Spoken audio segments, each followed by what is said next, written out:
So we'll go through them kind of step by step. So the first one, Peshat, is the surface, the plain meaning of the text.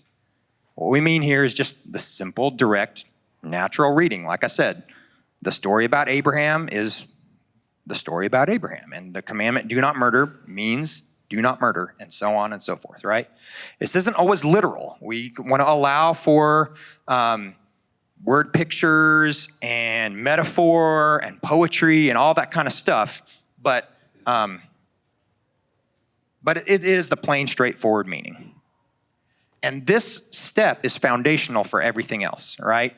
This is, if you picture these levels of meaning as taking us higher and higher in our understanding, you got to get the foundation right before you start doing the others. Otherwise, the building's going to tip, right? So when we layer these other things on, they shouldn't ever change the foundational meaning. Right? The straightforward meaning of the text is the straightforward meaning of the text. But we got to be careful of assumptions, because we tend to think the Bible was written to us, and therefore my plain, straightforward understanding is the plain, straightforward understanding. The Bible wasn't written to us, right? I like to say the Bible was written for us, but it wasn't written to us, at least not initially. It was written to some people thousands and thousands of years ago on the other side of the world in a very different culture. So here's a few examples of how assumptions can get us in trouble. Sprinkling blood makes you clean. If I were to walk in here with a bucket full of blood and a paintbrush and I went up and down the aisles flicking y'all, you'd be upset because I dirtied your clothes and they're now stained and it's going to be real hard to get the stain out and you got blood on your face. Gross. Blood does not make you clean in our culture. But in the ancient culture, in the ancient Jewish culture, blood from a sacrificial animal makes you clean. And we read that in the Levitical laws, and we're like, I don't get this. I'm just going to keep on going, right? So very different culture. Fathers running. It's not a big deal for me to go run after my kids. You know, if my son's playing basketball, other than I'm starting to get old enough that I might get injured if I'm not careful and take off too fast.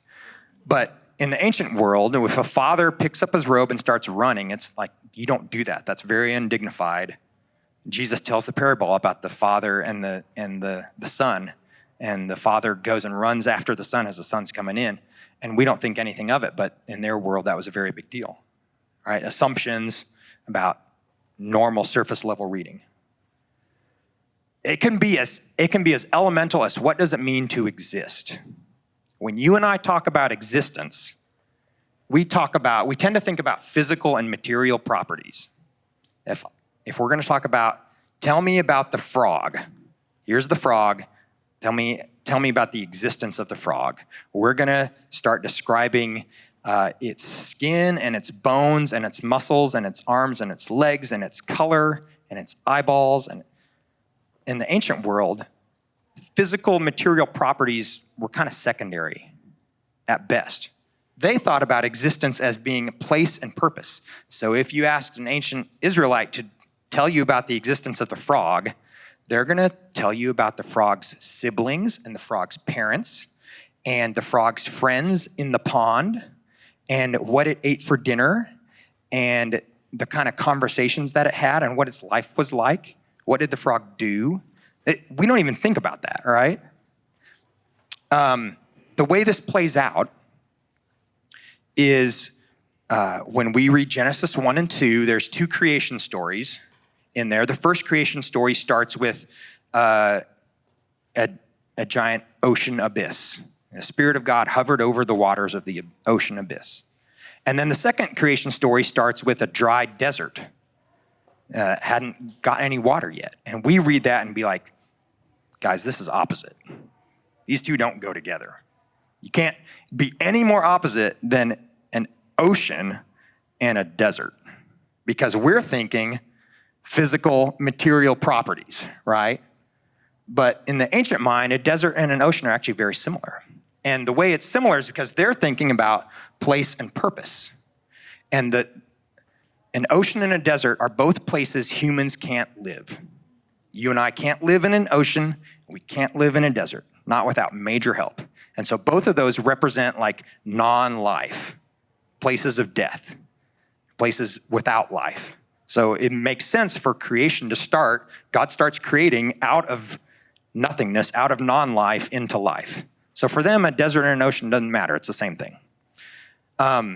Another place where this kind of existence thing comes into play is in God asking Adam to name the animals. So we think that's a meaningless job. That's a lot of busy work, and Adam's going to get bored after a while and start losing his creative juice. And, eventually you got to give up. But in the ancient world, things don't exist unless they have a place and a purpose. And your name is part of that place and purpose. So when God invites Adam to name the animals, he's inviting Adam to create with him. Like that's part of the act of creation. So if that's your assumption and you recognize that, that changes the plain meaning of the text like tremendously, right?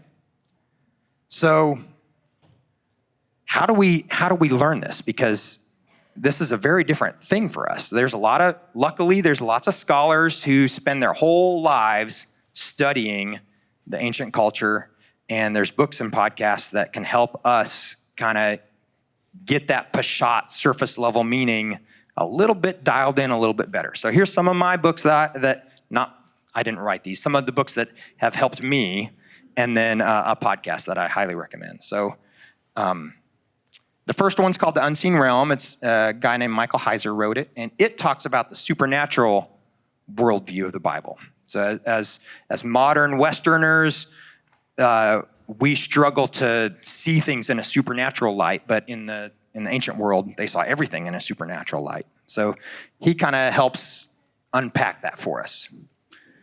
The next one, I really like this one. I'll say this too. Some of these books are a little more academic than others. This one is a little bit more academic. Don't let that scare you. You can do it. It's not too academic. You don't have to be like a super nerd to get it, but it will take a little bit of work. This one's easier. Kenneth Bailey wrote a book called Jesus Through Middle Eastern Eyes, and Kenneth Bailey spent a long time living in peasant villages in the Middle East. And so he is looking at the Bible from peasant village life. And wouldn't you know it, a lot of Jesus' stories take place in peasant village life. And so he's able to kind of look at those circumstances, like the father picking up his robe and running and some of those kinds of things, and then help us see the text a little bit better. This one is similar, but is just focused just in on the parables. Brad Young, the parables, Jewish tradition and Christian interpretation. And he'll look at the parables. How did the ancient Jews understand the story? How have Christians throughout the ages understood the story? This one is the most academic of the bunch. So just, I'm warning you, if you want to go there, it's worth it, but it's going to be some work. John Walton, and what he does in ancient Near Eastern thought in the Old Testament is he compares different subjects, creation, humankind, what does it mean to exist, those types of things, marriage. What did ancient Israelites think about that subject? And then what did other cultures think about that subject? So he'll look at Egyptian writings and Canaanite writings and Babylonian writings, and he'll compare how the Israelites and how the biblical writers matched up with those things, and then more importantly, where did they differ? And those differences are where we can learn things. So this one's super nerdy. Now on the other end of the spectrum, reading Moses, seeing Jesus, this one's like 100 pages, maybe a little bit more. It's real short, real easy read. It's three guys who are Jewish Christians, and they talk about how the first 5 books of the Bible, the books of Moses, how those books actually point us to Jesus. And they make some connections that I would never make unless I read them, and they helped me make those connections. So that's an easy read. Finally, this is like maybe my highest recommendation because podcasts are easy. You just turn them on and you listen and go about your day, right? The Bible Project podcast. You've probably seen their videos. We've used their videos before in church a lot of times, but they have a podcast where it's just two guys talking. One guy plays the Bible nerd and the other guy plays Joe Schmo, who is not afraid to ask the dumb question that you and I are thinking. And they'd have a conversation back and forth about a Bible story or multiple Bible stories. And they look at kind of the ancient culture, but then also some of the other things that we'll talk about tonight. The links, the remez, some of that kind of stuff. They don't use those words, but that's what they're doing. They're doing some of this ancient interpretive moves. So highly recommended there. I listen to this when I work out or when I'm driving in the car. It's great. So that's Peshat. We want to get the plain surface level, and don't let everything I did or just said like scare you. You can get the plain surface level on some level. Like we're going to miss it sometimes, but most of the time we're going to be close. So let's just go with what we got. All right, this is a lifelong process, the lifelong journey that we're on.